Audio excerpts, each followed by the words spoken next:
CSF Radio. El podcast de Ciclistas Sin Fronteras. Con Pepe Mancilla. El tema del doping es un tema absolutamente preocupante hoy día en todo el mundo. Los controles son cada vez más estrictos, las condiciones a veces de las competencias se van adecuando para que los controles sean cada vez más efectivos y sin embargo aquella frase de echa la ley, echa la trampa está arriba de la mesa todos los días en todos los estrados. Hay condenados y hay otros que no llegan a caer. Pero ¿cómo trabaja la Agencia Mundial Antidopaje? María José Pelle, la directora para América Latina de esta oficina. Un gusto saludarte, María José. Me imagino que trabajando las 24 horas del día para combatir esto que es un flagelo que afecta no solo al ciclismo, sino a todo el deporte, ¿no? Muchas gracias, un placer saludarlos. No diría trabajando 24 horas, pero sí con la preocupación permanente de que estamos trabajando por algo que realmente vale la pena y que es el derecho de todos los deportistas a participar de un deporte limpio.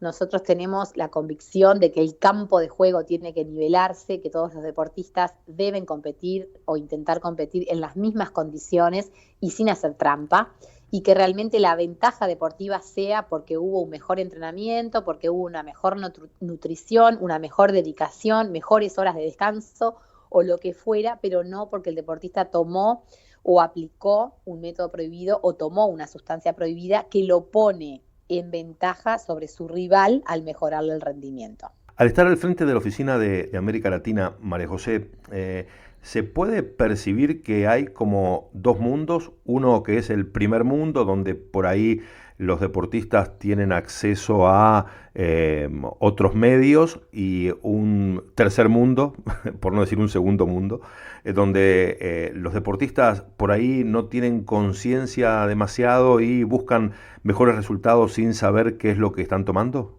Bueno, es así. Evidentemente, en América Latina y el Caribe, que es la jurisdicción que tiene la Oficina para América Latina y el Caribe, tenemos 41 países que va desde América, o sea, desde Canadá hasta el sur, en Chile y Argentina, en todo el mapa. Y la situación de los países varía porque también varía el grado de desarrollo de los países en términos globales. Estamos hablando de desde índice de desarrollo humano, PBI, producción, etcétera, etcétera. Y evidentemente varía la inversión que los países en la región, en América Latina, el Caribe y otros continentes como por ejemplo Europa, la inversión que se hace en materia de deporte y también en materia de antidopaje. Sin duda que en esta región hay otras prioridades. Lamentablemente no hay como algunas necesidades que están sin satisfacer, desde el tema de la salud, el tema de la vivienda, el tema de la educación, que tienen prioridad sobre las políticas deportivas y sobre las políticas antidopajes en muchos países. Hay otros países que no, que es la excepción, donde se utiliza el deporte como una herramienta para la integración, para la promoción de valores. No es el caso de todos y no es porque no lo quieran hacer o no estén convencidos que la lucha contra el dopaje es importante, sino simplemente porque no se tienen los recursos económicos para hacerlo. En eso sí puedo decir que hay una diferencia con los países en desarrollo, como grandes países en Europa, como algunos grandes países en la región, donde realmente se puede ver la diferencia y las dificultades que tienen los deportistas, por ejemplo, de acceder a una simple información o educación en el tema. Y eso es algo donde nosotros como agencia antidopaje hacemos un gran hincapié de la importancia de la prevención y la educación previo a los controles. El deportista tiene que saber claramente con qué reglas juega y bueno, si luego que conoce con las reglas que está jugando toma la decisión errada de tomar una sustancia prohibida, que sepa cuáles son las consecuencias y los riesgos a los que se está exponiendo. Pero tenemos ahí un desafío realmente importante en la región. A menores recursos, a menores posibilidades, ¿es mayor la necesidad de esa formación, de crear cultura del fair play? ¿Se han encontrado ustedes con que, me imagino que en mesas de trabajo con oficinas de otras partes del mundo, de Europa o de Norteamérica, ustedes se encuentran con que el deportista que tiene por ahí mayores carencias, que viene de otro contexto, necesita mucho más información? Sí, la respuesta es sí. El deportista en los países de menor desarrollo tienen menos acceso a la información de este tipo tan técnico, que es la información Ujú, antidopaje. ujú, Yo quiero dejar claro que no es un tema exclusivamente de desafío en América Latina. Tenemos la Organización Mundial Antidopaje, la Agencia Mundial Antidopaje, WADA por su sigla en inglés, World Anti-Doping Agency, tiene también oficinas regionales en África, en Asia y Oceanía y en Europa, y también hay muchos países en África que se encuentran con estas mismas dificultades, como muchos países en Asia, que son países pequeños y en Oceanía, y también en algunos países de Europa del Este. O sea, no es una cosa exclusiva de la región. Es ujú. evidente que cuando no hay recursos, los deportistas son los más perjudicados porque tienen menos acceso a esta información y a la educación que haría eventualmente que puedan tomar una decisión sabiendo qué es lo que están haciendo y cuáles son los riesgos en el caso que deciden hacerlo. Un deportista bien informado, bien asesorado, en general no se dopa. Esos recursos deben salir del Estado. Esos recursos deben salir de los gobiernos exactamente. En general, en los países es el Ministerio de Deporte el que está a cargo y el que genera o da esos recursos a una organización nacional que se llama Organización Nacional Antidopaje, o sea, ONAD, y cada país tiene una ONAD. Y nosotros lo que hacemos desde WADA, desde la Agencia Mundial Antidopaje, es trabajar con esas organizaciones nacionales antidopajes y ayudarlos a que puedan tener mejores programas educativos, mejores programas de controles, mejores programas de prevención. ¿Cuál es la situación del ciclismo a nivel regional, María José? Es preocupante. Se ve que habitualmente año tras año salen controles adversos de figuras del primer orden, y bueno, eso también repercute, ¿no? Ya dejando de lado el tema formativo, que está muy claro que es clave, es fundamental y es a donde hay que apuntar. Hoy día, ¿qué diagnóstico se puede hacer de la situación del ciclismo a nivel regional? Es muy similar a las estadísticas en general que tenemos las del año pasado, están en borrador, pero ya tenemos algunos números. Es similar en el mundo, ¿no? En general el ciclismo es una de las federaciones internacionales que hace más cantidad de muestras antidopaje y a su vez eso se refleja también en América Latina, en muchos países en América del Sur y en América Central, no tanto en el Caribe, donde el ciclismo es un deporte muy fuerte, junto con otros, junto con el fútbol, junto con el atletismo, junto con el levantamiento de pesas. Son las federaciones que tanto a nivel internacional como a nivel local realizan más cantidad de controles porque la tendencia a los resultados analíticos adversos es mayor. A veces en el ciclismo hablamos de hasta un 20% de muestras, del total de las muestras que se toman en el año, 19.9 en el mundo estoy hablando, de resultados analíticos adversos.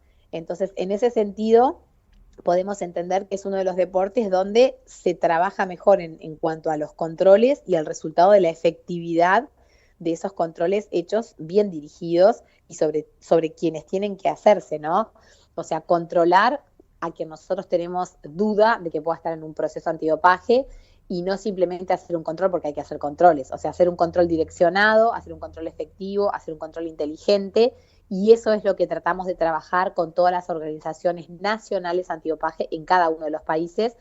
Y como le decía al principio, la mayoría de los países de América Central, América del Sur, el ciclismo ocupa un lugar de preocupación para estas organizaciones nacionales. Está muy bueno dejar en claro esa última frase, ¿no? El ciclismo ocupa un lugar de preocupación. De preocupación, ¿hasta qué punto? Porque los gobiernos se acuerdan de Santa Bárbara cuando truena solamente, o atienden y se ocupan fundamentalmente del tema del doping en cuanto a la formación y a la información que le tienen que dar a sus deportistas en el ciclismo. Bueno, hay de los dos casos, ¿no? En general se trata de hacer lo mejor que se puede con los recursos existentes. Tenemos algún caso de algún país, yo sé que esto es una entrevista para América Latina Global, pero tenemos, por ejemplo, el caso de Uruguay, donde tiene sede la Oficina para América Latina y el Caribe, y sé que en el tema del ciclismo el año pasado, por ejemplo, han hecho realmente un trabajo intenso de lo que es los controles, el seguimiento de esos controles con audiencias y eventuales sanciones a los deportistas, pero también un trabajo muy importante en lo que es el área de la investigación, la inteligencia, para poder realmente detectar cuál es el núcleo del problema, si realmente es el deportista, ese deportista tiene acceso a esa sustancia prohibida en algún mercado, que no es el mercado oficial, en alguna venta irregular, cómo es que el deportista finalmente, o el técnico, o quien sea que trabaja con el tema de las sustancias prohibidas, es el proveedor. Entonces me parece muy interesante que se le haya dado la importancia que requiere la situación cuando se estaba dañando la salud de jóvenes, y se detecta eso, a nivel de la Organización Nacional Antidopaje, y con el apoyo del gobierno se hace todo un programa, no solamente de controles, sino también de capacitación de los técnicos, así como de los ciclistas, y creo que eso es un lindo ejemplo a seguir, por lo menos empezar a concientizar de que esto es algo que se debería hacer en todos los deportes, no solamente en el ciclismo, como digo, en aquellos deportes que son de más alto riesgo, no es solamente el ciclismo, hay otros deportes que están en lo que es la tabla del análisis de riesgo que tenemos, que son los primeros 10, los primeros rankeados en el número del 1 al 10. Cada país debe determinar cuáles son sus deportes de máximo riesgo y por lo tanto dirigir sus recursos de controles, pero también de sensibilización y de educación en esos deportes y en esas áreas. Y en eso es un trabajo cotidiano que la Agencia Mundial Antidopaje hace con la Organización Nacional, y la Organización Nacional debe hacer con cada una de las federaciones nacionales deportivas. Y me parece que en eso se ha avanzado, pero siempre, tenemos que seguir avanzando. No está todo dicho, no está todo hecho, siempre hay espacio, como en todos los órdenes de la vida, para poder mejorar. Estamos hablando con María José Pelle, directora regional para América Latina de la Agencia Mundial Antidoping. María José, ¿son sancionados los deportistas solamente o se puede caer una sanción a un dirigente, a una institución, a una federación? ¿Cómo se maneja la WADA en este sentido? ¿La WADA solamente trabaja con las muestras que recibe de los deportistas y cae la sanción exclusivamente sobre el deportista? Por lo que hablábamos recién, ¿no? Puede haber allí una ventana abierta de desconocimiento o de influencia externa que lleve al deportista, desde su ignorancia, a consumir sustancias que no debería. La sanción puede recaer sobre todo el andamiaje de un deportista, si lo puedo decir así. El artículo 2 del Código Mundial Antidopaje habla de cuáles son las infracciones o las violaciones, y el artículo 2 tiene 10 incisos, o sea, 10 posibles causas de violación de una norma antidopaje. Solamente el número 1 y el número 2, 2.1 y 2.2, hablan de que se sanciona frente a la presencia de una sustancia prohibida o la sospecha del uso, en el artículo 2.2, uso o intento de uso. Y en ese sentido sí recae exclusivamente sobre el deportista. Pero luego tenemos algunos artículos que tienen que ver, por ejemplo, con posesión de la sustancia o método prohibido. O sea, un médico que tenga una sustancia puede ser sancionado, un cuerpo técnico que tenga una sustancia prohibida en su bolso de club, de equipo, puede ser sancionado. 2.7 habla del tráfico o intento de tráfico. En esto tiene que ver el trabajo coordinado, por ejemplo, con las aduanas. Es fundamental saber por dónde entran, por dónde no entran, quién es que está traficando esa sustancia.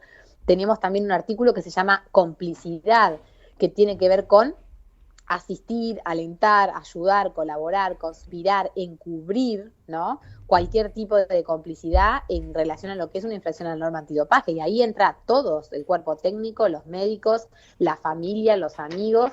Y tenemos inclusive el artículo 2.10 que tiene que ver con lo que decimos asociación prohibida. O sea, si un deportista está entrenando con un entrenador que está sancionado por antidopaje, tiene también su propia sanción. Primero es avisado que ese entrenador está sancionado por su Organización Nacional Antidopaje o por la Federación Internacional del Deporte, y luego el deportista debe dejar de entrenar con él. O sea que la WADA, el Código Mundial Antidopaje, prevé todo tipo de situaciones que no solamente sancionan al deportista. ¿Qué es lo más fácil? Y bueno, lo más fácil es sancionar al deportista porque uno tiene una muestra, ¿no? Una muestra que se analizó en un laboratorio que da positivo. Es más difícil el trabajo de investigación, pero como le digo, se ha hecho con buenos resultados, donde uno puede realmente probar la complicidad de un médico en ese dopaje, o la complicidad de un equipo técnico, o la complicidad de la familia, y eso es sancionado. Cuando es la familia es más complejo. En general las sanciones las podemos aplicar cuando tienen que ver con lo que es, como le decía, el equipo médico, el equipo técnico, algún otro compañero que esté, digamos, administrando, suministrando. O sea que es muy amplio el rango de sanciones que podemos tener, y se entiende que el deportista no es el único responsable. Es el último eslabón de una cadena donde varios actores tienen mucha responsabilidad. Otro de los mitos, o por ahí no es un mito, pero otro de los factores con los que ustedes seguramente se deben encontrar y deben lidiar día a día, es el argumento de que hacer antidoping es muy caro, el costo de los controles, ¿no? Por ahí, con una mayor frecuencia de controles, la sustancia tendría menos injerencia dentro de la vida del deportista. ¿Cómo se maneja eso? Me imagino que deben trabajar ustedes también en ese sentido, porque debe haber federaciones u organizaciones nacionales antidopaje que pueden asumir una cantidad de controles al año, y otras que por recursos asignados no pueden. Bueno, es así. Lo que tratamos es de que se hagan, como le decía, los controles inteligentes y direccionados, o sea, que se gaste el dinero en controles bien hechos, o sea, en controles inteligentes. Me acuerdo una vez un médico que estaba dando una charla, un experto internacional, y decía, bueno, y conocía la ciudad de Montevideo en Uruguay, que vuelvo al tema porque conozco, y decía, si tú te parás en la Rambla montevideana a medir la alcoholemia un lunes a las 11 de la mañana, cuando todo el mundo va a la oficina a trabajar, seguramente que tengas muy pocos casos positivos. Ahora, si tú te paras en el mismo lugar un sábado de noche, cuando la gente salió del boliche, la situación y la ecuación va a cambiar.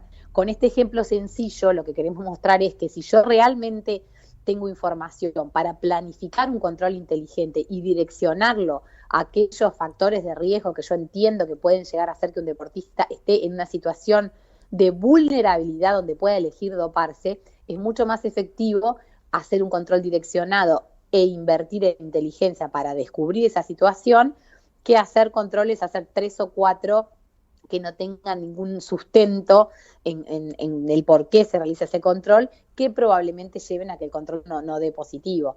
Entonces, los escasos recursos tienen que ser utilizados de manera inteligente, y evidentemente, o sea, a mayor recursos, mayor cantidad de controles que podemos hacer.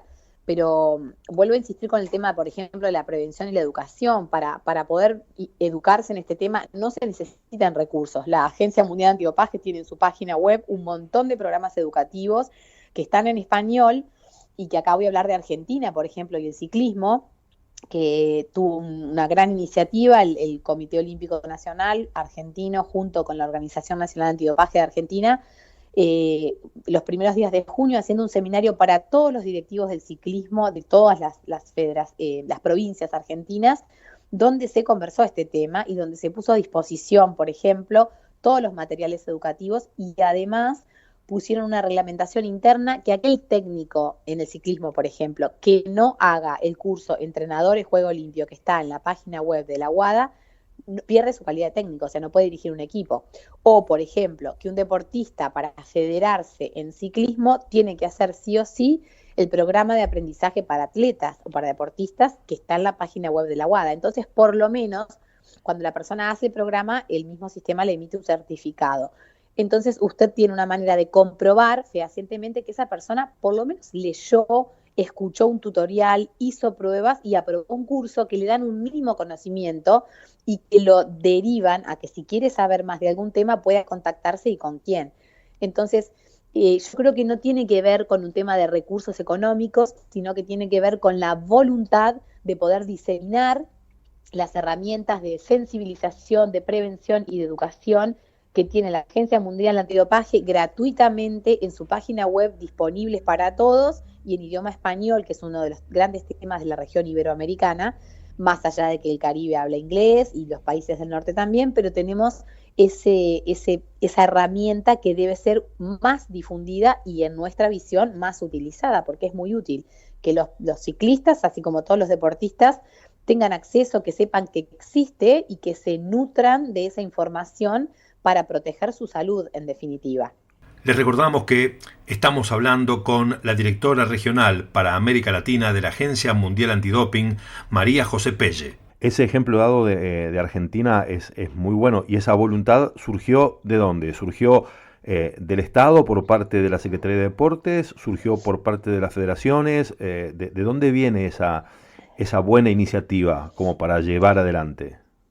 En conjunto lo que es la Secretaría Nacional de Deporte, Educación Física y Recreación, que es como que fuera el Ministerio de Deporte, junto con el Comité Olímpico. Lo que sucede es que la UCI, la Federación Internacional de Ciclismo, hace unos controles en unos eventos que son en Argentina y dan positivo varios deportistas, varios ciclistas. Y entonces cuando se ve que realmente hay un problema, entonces se decide, fue como una alarma, y se decide una iniciativa conjunta en decir, bueno, ¿qué es lo que pasa? Que tenemos tanta cantidad de golpe en esto, no hay educación, no hay prevención, vamos a decirles, los vamos a seguir controlando y los vamos a educar. Y una vez que tú sabes el riesgo, realmente ya, igual, aunque no estés educado, el desconocimiento de la ley no te exime de la pena.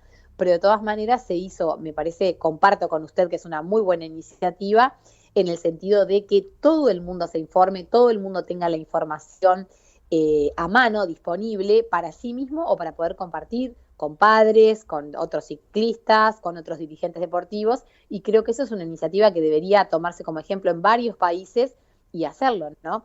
Obviamente esto genera, o sea, necesita de recursos, digo, tienen que organizar el seminario, tienen que contactar a las personas, pero yo creo que más de los recursos económicos lo que necesita es de una decisión política, que eso hay que hacerlo, y en realidad el costo-beneficio, la ecuación es a favor del beneficio, ¿no? El costo es bajo de hacer una charla, de poder promocionar estos materiales, y eso debería ser parte de lo que las federaciones nacionales en cada uno de los deportes hacen, poner a disposición de todos los deportistas federados en cada deporte y a disposición de todo el equipo técnico, médicos y personal de apoyo, entrenadores y familias, estos materiales y decir, bueno, esto está acá disponible, quedan ustedes poder utilizarlos. Eso es una invitación. Luego tenemos un paso más, que es la imposición. Es, si usted no lo hace, usted no puede estar registrado como deportista federado, o si usted no lo hace, usted no puede estar registrado como técnico en esta federación.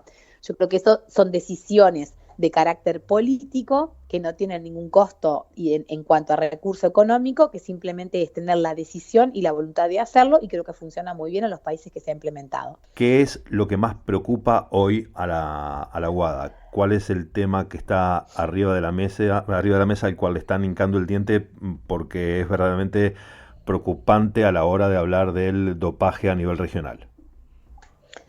Yo creo que la desinformación de lo que estamos hablando. Hay un grupo de deportistas en la región o de deportes que podemos entender que están a un nivel de alto rendimiento y que han tenido la capacitación suficiente, y que en el caso de que estos deportistas salgan positivos no es por falta de información.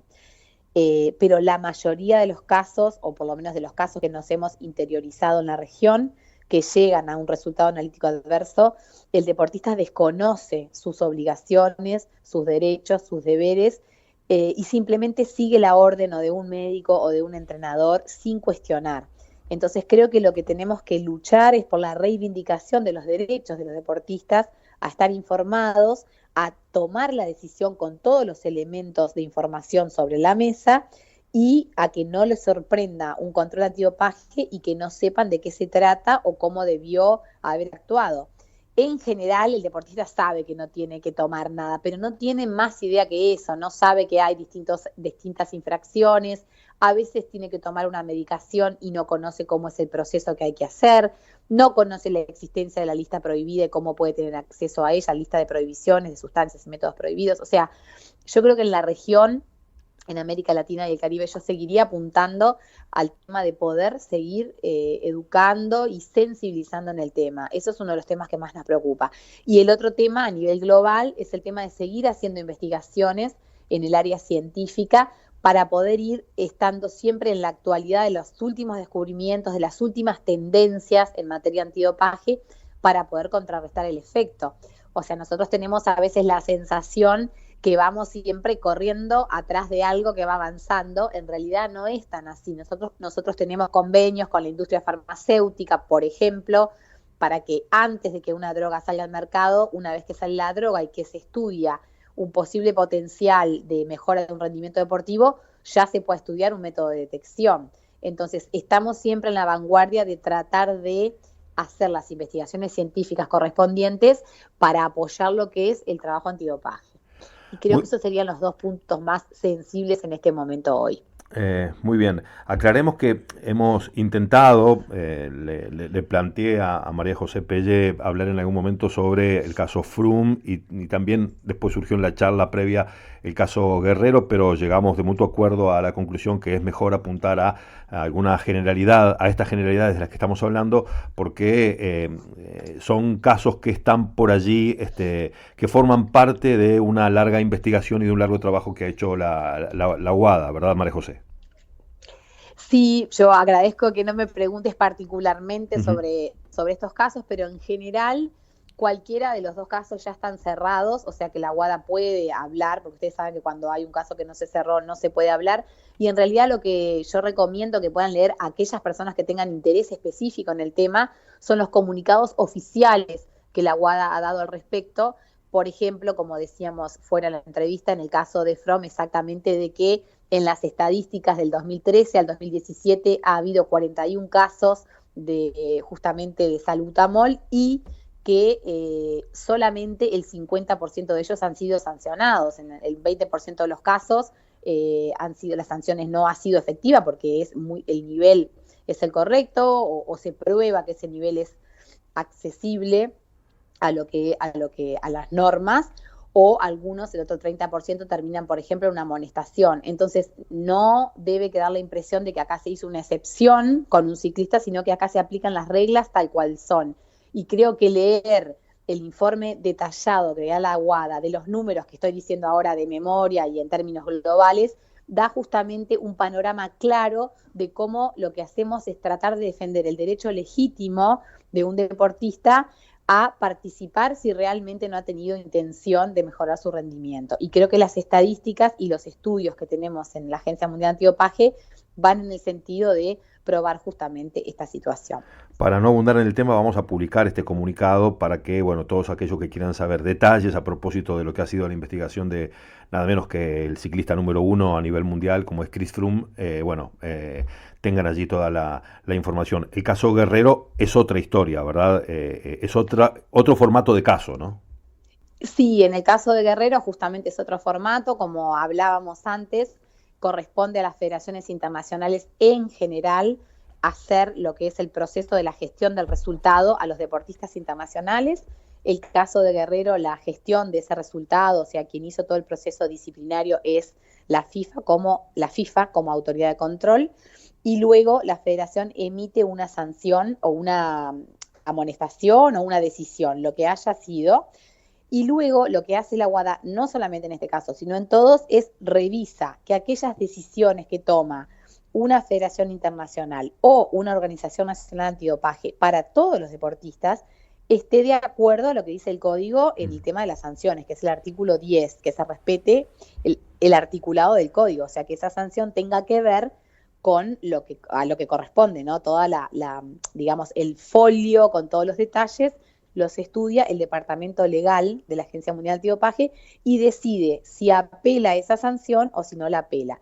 En el caso del futbolista Guerrero, entendió que la FIFA no había sido justa con su decisión y entonces apela la sanción al Tribunal Arbitral Deportivo y que luego justamente revisa la sanción de Guerrero y le da, bueno, un plazo más extendido de lo que originariamente tenía. Y luego el futbolista reclama a lo que es la Corte Federal Suiza, que no está en el ámbito del antidopaje. O sea, la UADA en este sentido no tiene otra acción para tomar. Esto es un ámbito que nosotros es aparte, es de derecho, digamos, privado y humano de derechos humanos de las personas.